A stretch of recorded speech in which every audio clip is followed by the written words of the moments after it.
முருகா channel இன்னைக்கு கோவக்காய் பொரியல் போகிறோம். எண்ணெய் ஊற்றிட்டு கடுகு போட்டு கருவேப்பிலை போட்டு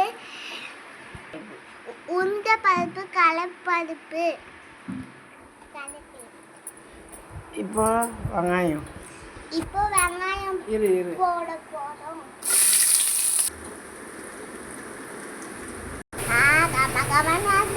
இப்போ தக்காளி போட்டுக்கலாம். இப்போ நல்லா கலக்கிக்கலாம். கொஞ்சம் எண்ணெய் ஊற்றிக்கலாம். இப்போ கோவக்காய் கொட்டலாம்.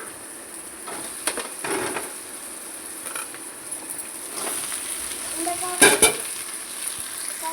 இப்போ போட்டு நல்லா கலக்கி விட்டுலாம். உப்பு மிளகாய் தூள் போட்டுக்கலாம். நல்லா கலக்கி விட்டுலாம்.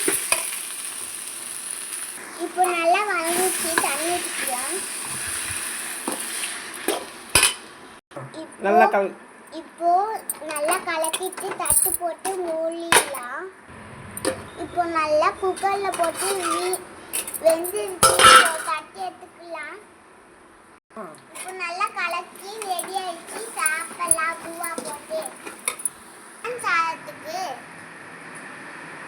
தட்டில் போட்டு இப்போ சாப்பிடலாம். கோவக்காய்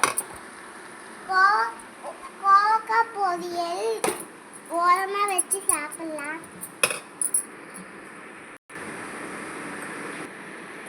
சுகருக்கும் உடம்புக்கும் அவ்வளோ நல்லது.